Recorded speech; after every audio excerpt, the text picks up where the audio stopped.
Leo ilikuwa ni siku ya hukumu ya shauri kubwa ambalo Waislamu wamefungua hapa nchini kwetu Tanzania.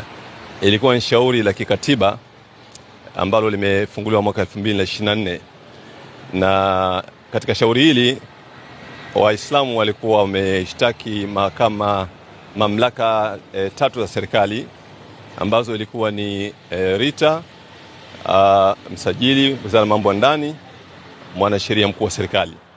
Lakini vile vile kwenye shauri hili pia walikuwa wameshtakiwa Baraza Kuu la Waislamu wa Tanzania, BAKWATA. Shauri kimsingi ilikuwa ni shauri la kudai uhuru kwa Waislamu katika kujiamulia mambo yao wenyewe katika dini, kwa maana ya uongozi, uanzishaji wa taasisi mbalimbali na hata umiliki wa mali. Hili ni tatizo kubwa ambalo Waislamu wamekuwa wakilipata hapa nchini kwetu Tanzania kwa miaka mingi sana. Waislamu wamekuwa wakilazimishwa pale ambapo wanapotaka uhuru katika masuala hayo kwamba hawawezi wakafanya isipokuwa kwa kupata kibali cha serikali, lakini kupitia baraza la BAKWATA. Kwa hivyo Waislamu walileta shauri mahakamani kudai uhuru katika mambo hayo, na baada ya miezi kadhaa, leo hii Mahakama Kuu imetoa uamuzi. Uamuzi uliotoa kwanza imetamka kwamba BAKWATA sio chombo kinachowakilisha Waislamu wote wa Tanzania, isipokuwa kinawakilisha wale waliohiari wao wenyewe kuwa chini ya BAKWATA. Na kwa maana hiyo hukumu hii ni taarifa rasmi kwa mamlaka zote za serikali kwamba pale ambapo Waislamu wanapotaka kwenda kuomba huduma yoyote ile, basi wasilazimishwe kwamba lazima walete barua kutoka BAKWATA halafu ndio wapewe hiyo huduma. Kwa mamlaka zote sasa hivi za Waislamu na Waislamu moja wamekuwa huru katika uanzishaji, umiliki au pale ambapo wanapotaka jambo lao lolote. Hii ni fursa kubwa, ni uhuru mkubwa sana, na shauri hili lilikuwa ni shauri la kikatiba. Na niseme tu kwa niaba ya wale Waislamu ambao tulileta shauri hili mahakamani kwamba tutaandaa kongamano muhimu sana ambalo wanasheria watakuja kutoa ufafanuzi na umuhimu wa hukumu hii ambayo iliyotolewa leo na Mahakama Kuu ya Tanzania. Ni hukumu ya kwanza kubwa kutolewa katika nchi yetu Tanzania. Yaliyozungumzwa ni mambo mazito ambayo nafikiri pale tutakapopata fursa ya kuhudhuria kwenye hilo kongamano, Waislamu watapata elimu kubwa na watapata ufafanuzi mkubwa na watajua kwa kiasi gani ambapo wanaweza kunufaika sasa na hukumu hii iliyotolewa leo.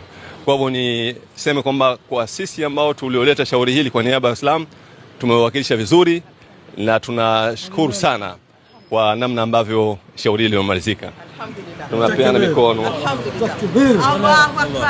Allahu Akbar. Allahu Akbar. Asante sana.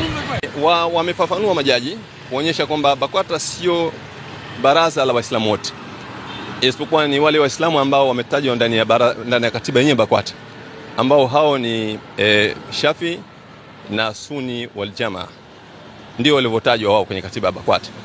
Kwa hivyo Muislamu ambaye si madhehebu hizo, kwa mujibu wa hukumu iliyotolewa leo ni kwamba yeye hausiki na BAKWATA. Ndivyo ambavyo ilivyotolewa. Kwa hivyo mahakama imetoa tamko kwamba BAKWATA sio chombo cha Waislamu wote, isipokuwa ni chombo wanaokuwa chini ya BAKWATA ni wale ambao wametajwa ndani ya katiba ya BAKWATA. Kwa majina yangu naitwa Hassan Asmani, Principal Legal Officer kutoka BAKWATA, ni mwanasheria mkuu wa idara ya sheria kutoka BAKWATA makao makuu.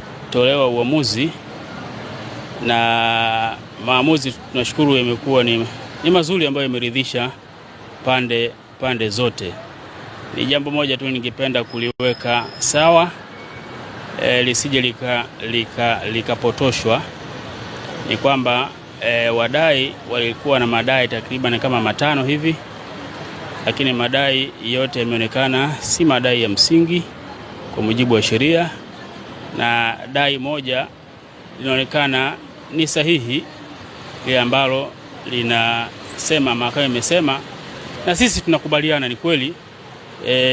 The Trustees Incorporation Act na the Society Act, zote sheria mbili hazijasema, na sisi tunakiri kwamba hazijasema kwamba kila bodi ya wadhamini au taasisi ya Kiislamu inaposajiliwa lazima ipate barua kutoka BAKWATA. sheria zote hazisemi hivyo.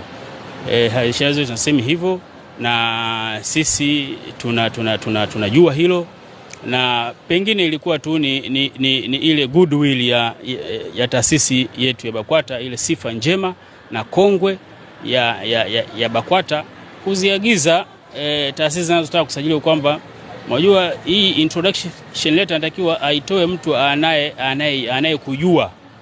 Sasa BAKWATA ni taasisi kongwe tangu 1968.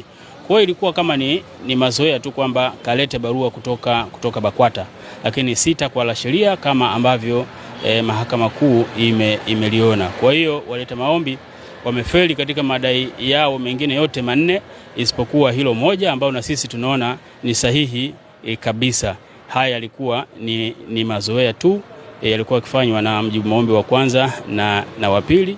Ni kwa sababu ya sifa njema na ukongwe wa taasisi yetu BAKWATA ambayo imekuwa ina heshima na hadhi kubwa mbele ya jamii.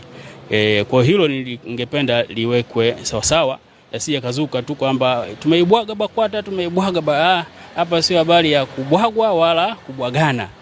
Maamuzi yaliyotoka ni sahihi, na sisi tunaridhia kabisa kwa mujibu wa sheria. Kwa hiyo hilo nilitaka kuliweka vizuri lisije likapotoshwa. Asante sana.